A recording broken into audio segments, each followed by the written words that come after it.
Family called me mistake and kicked me out for the new year.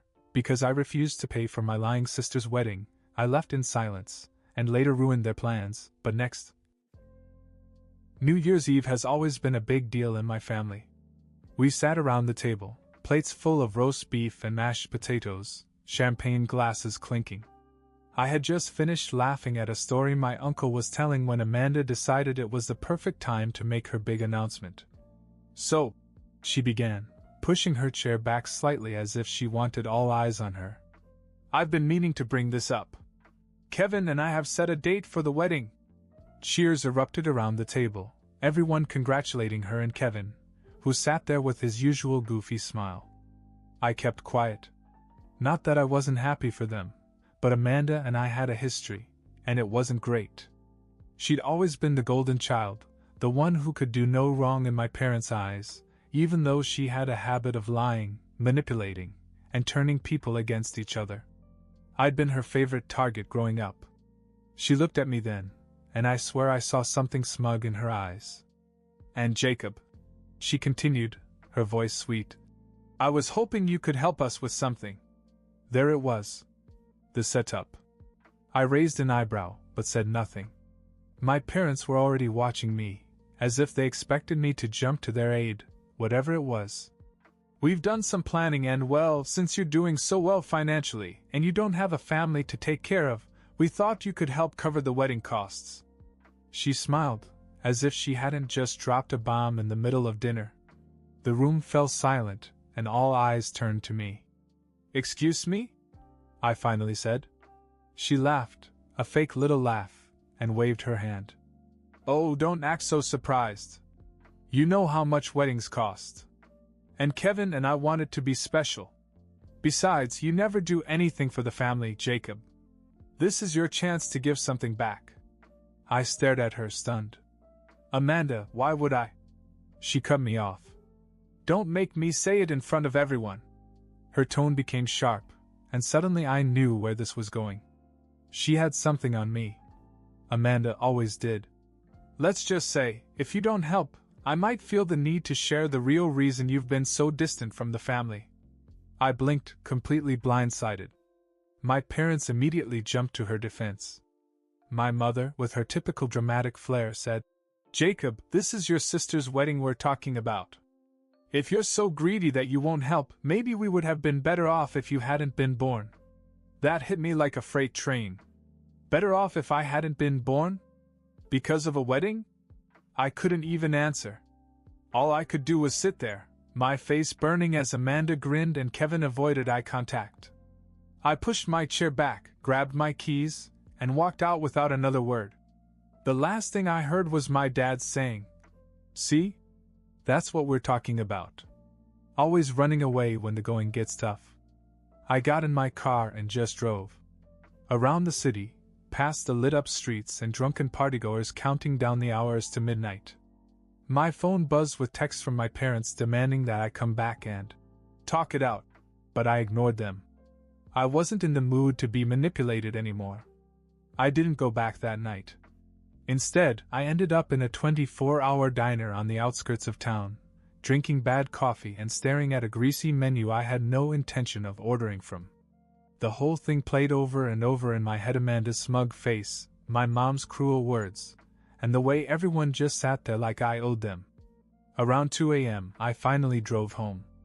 My phone was still buzzing with notifications, mostly from my parents, a few from Amanda, and even one from Kevin that I didn't bother to open. I threw it on the couch and tried to sleep, but I couldn't. In the morning I felt more tired than when I'd left the table. When I finally checked my phone, I saw that Amanda had texted a list of wedding expenses. My parents had also chimed in, saying that they had already covered 20% of the costs, and that it was only fair that I covered the rest since I was still single and have no family to support. They even went so far as to call it my duty as a brother. It wasn't a request anymore. They made it clear that it was my responsibility. And it wasn't as if Amanda was asking for a modest backyard wedding. No, she wanted the whole package: an upscale venue, a designer gown, catered meals, an open bar, you name it. The total came to almost $50,000. The nerve of her to send me this breakdown like it was just another bill to pay. I texted back a single message, no. The response was immediate. My mom called me, furious, but I let it go to voicemail. Then Amanda started texting, calling me selfish, greedy, and ungrateful. She even threw in a few digs about how I'd always been jealous of her, and that this was my chance to make it up to the family. Later that afternoon, my father called and said they were coming over to straighten this out. I told him not to bother and hung up. That was when the real guilt started. The group texts began. Amanda added my parents, Kevin, and even some of my aunts and uncles, making me look like the bad guy for not pitching in. My mom kept throwing in lines like, "We raised you better than this," while Amanda kept hinting at this big truth she'd reveal if I didn't comply. She wanted me to squirm. And the worst part? It worked. I couldn't shake the feeling that everyone was against me. I'd been the black sheep for years, sure, but this was a new level of isolation. I began to wonder if maybe I was being selfish. Maybe I should just give in to keep the peace. But then I remembered all the times Amanda had lied to make me look bad. Like when she lost her wallet and told our parents that I refused to help her pay for gas when she just spent her paycheck on a new cell phone. Or when she started a rumor that I'd skipped my grandmother's birthday because I didn't care, when I was actually stuck at work. Amanda was a pro at playing the victim, and I wasn't going to let her win this time. That night I had an idea. If Amanda was going to make my life miserable, maybe it was time to turn the tables. By the next morning, I'd made up my mind. I wasn't going to let Amanda or my parents walk all over me. They thought they had me cornered, but they didn't realize I wasn't the same pushover they'd been taking advantage of for years. The texts and calls didn't stop. Amanda was relentless, dropping more hints about this truth she supposedly knew about me. I could tell she was getting desperate, probably because the wedding plans were already in motion. My parents chimed in periodically, always with some guilt-ridden comment about how I was letting the family down. I ignored all of that and started working on my own plan. The first thing I did was reach out to Kevin. He wasn't a bad guy, just a bit of a doormat, if I'm being honest. He'd always gone along with whatever Amanda wanted, no matter how unreasonable. But I had a feeling that if I dangled the right carrot, he'd jump ship. We met at a coffee shop a few towns over so no one would see us. When he walked in, he looked nervous, like he was afraid Amanda would catch him talking to me. I didn't waste time with pleasantries. "Kevin," I said, "how serious are you about this wedding?" He hesitated, rubbing his neck. "I mean, I love Amanda, but weddings are expensive, you know?" I almost laughed. The guy looked like he'd rather be somewhere else. "Well," I said, leaning forward, "what if I told you there was a way out? No strings attached." He blinked, confused. "What do you mean?" "I mean," I continued, "what if I gave you 10 grand to just disappear? Call off the wedding, tell Amanda it's over, and get on with your life. No explanations, no drama. You walk away with cash in hand." His jaw dropped. 10 grand? Are you serious?" "Dead serious," I said. "And you don't even have to tell her it was my idea. Just say you're not ready or whatever. The money's yours either way." He stared at me for a long moment, and I could see the gears in his head turning. Kevin wasn't exactly rolling in money. Amanda had mentioned more than once that he was struggling to make ends meet. $10,000 was a lifeline for a guy like him. Finally he nodded. "Okay," he said. "But what do I tell her parents?" "Doesn't matter," I said. "By the time they find out what happened, you'll be long gone." We worked out the details, and I handed him the money right there. It was worth every penny just to see the weight off his shoulders. He promised to end things with Amanda that night. When I got back to my apartment, I felt a sense of satisfaction I hadn't felt in years. For once, I wasn't the one being manipulated. This time I was in charge. Now all I had to do was wait for the fallout. It didn't take long for the chaos to begin. The next morning I woke up to nearly a dozen missed phone calls and a barrage of texts from Amanda. I didn't even have to read them to know what had happened. When I finally checked the messages, Amanda was in full meltdown mode. Kevin left me. He said he wasn't ready for marriage? What the hell does that even mean? You did this, didn't you? The accusations flew in rapid succession, each one angrier than the last. I couldn't help but smile. She had no idea what I'd done, but she was desperate to find someone to blame. Then came the call from my mother. I let it go to voicemail because I wasn't ready to have this conversation. When I played it back, her voice was desperate. Jacob, your sister is devastated. Kevin broke up with her out of nowhere, and she says you might have had something to do with it. Please call me back so we can sort this out. I didn't call her back. Instead, I decided to let her stew for a while. By the afternoon, the group text had started up again. Amanda was ranting about how Kevin had blindsided her, while my mom kept trying to calm her down. My dad chimed in with his usual, "This family is falling apart" shtick. I stayed silent and enjoyed the show. Around dinner time, Amanda finally broke down and called me directly. I debated ignoring her, but curiosity got the better of me. "Jacob," she yelled the moment I answered. "What did you say to Kevin? Don't lie to me, I know you had something to do with it." "Why would I have anything to do with Kevin leaving you?" I asked, trying to keep my voice as neutral as possible. "Because you're jealous," she snapped. "You've always been jealous of me, and now you're trying to ruin my life." I couldn't help but laugh. "Amanda, maybe Kevin just realized what everyone else already knows. You're impossible to deal with." That sent her over the edge. She screamed something about me being the worst brother in the world, and how she was going to make sure everyone knew it. I hung up on her before she could finish. That night, my mother showed up at my door. I almost didn't let her in, but I figured it was better to get it over with. She looked angry. "Why are you doing this?" she demanded. "Doing what?" I asked, feigning innocence. "Don't play dumb," she said. "Amanda's wedding is off, and now she says you were involved. Did you say anything to Kevin?" I shrugged. "If Kevin doesn't want to marry Amanda, that's between them. Why would I have anything to do with it?" She didn't buy it, of course. But without proof, there wasn't much she could do. After a few more accusations and guilt trips, she finally stormed out, saying I'd ruined the family. I poured myself a drink and raised my glass to the empty room. 1 down. 2 to go. The fallout from Amanda's cancelled wedding was everything I'd hoped for. She was humiliated, my parents were scrambling to fix the situation, and Kevin was probably halfway to a beach somewhere with his $10,000. Everything was going perfectly. Until the unexpected happened. 2 days after the breakup, there was a knock on my door.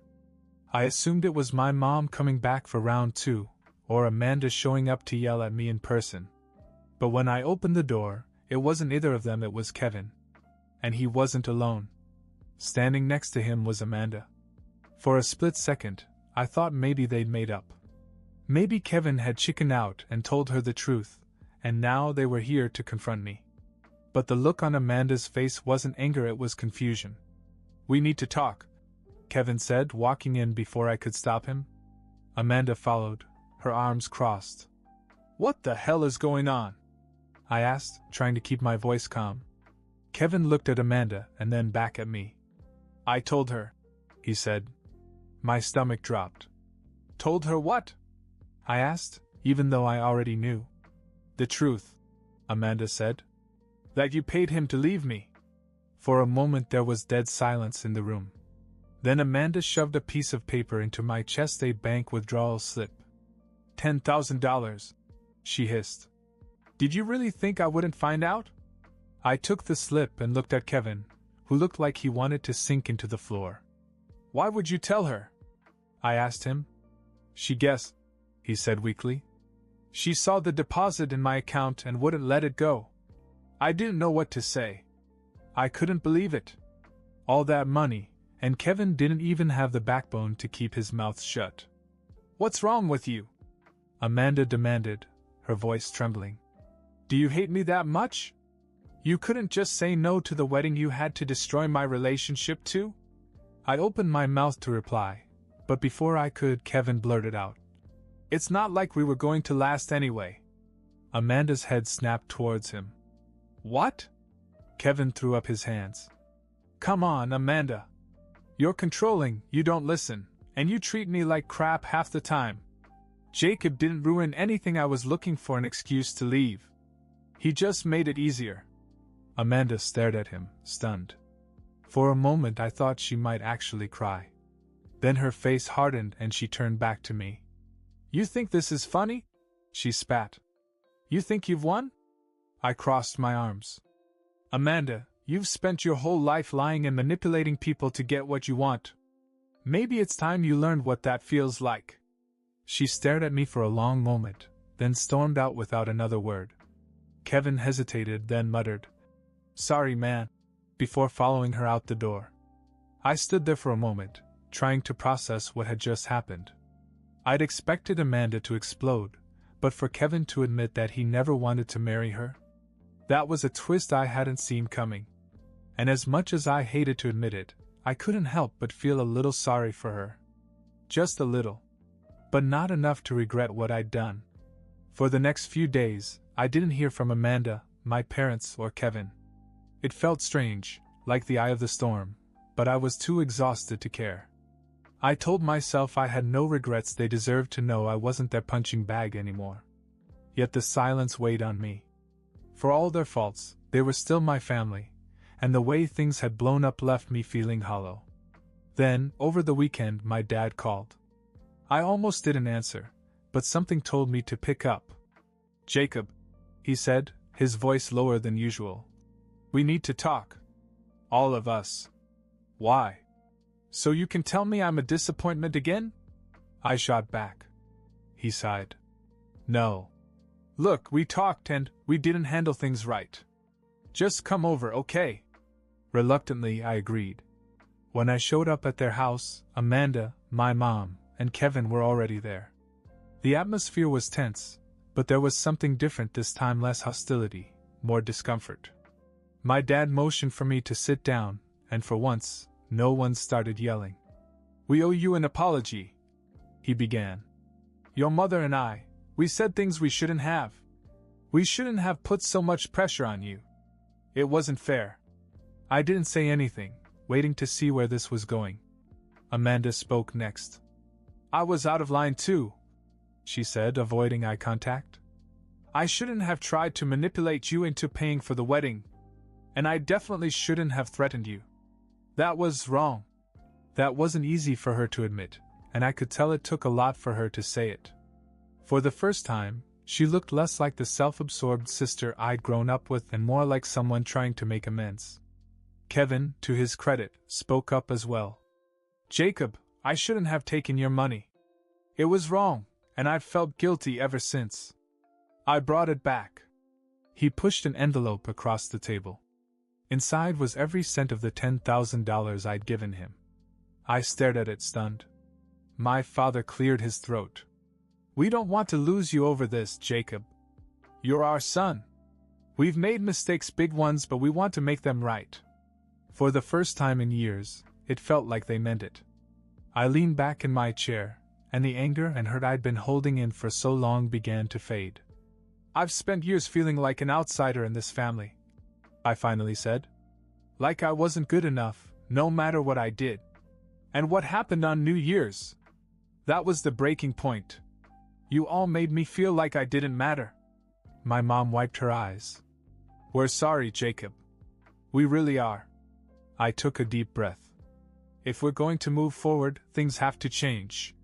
No more guilt trips. No more treating me like a second-class family member. Agreed? They all nodded, even Amanda. Then I looked at her. And your wedding, I'll help, but only because I want to. Not because I'm forced to. Amanda's eyes widened. You will? I'll kick in $5,000, I said. Use it wisely.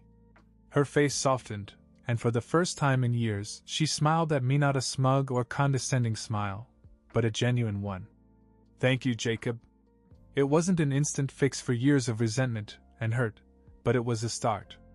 We talked more that night, about everything what went wrong, how we could do better, and how we could rebuild our relationship. When I left, I felt lighter than I had in years. I still didn't fully trust Amanda or my parents, but I was willing to give them and us a second chance. And when Amanda's wedding day finally came, it was a simple but beautiful ceremony. As I watched her walk down the aisle, I couldn't help but smile. Not because I'd paid for part of it, but because, for once, I felt like a real part of the family.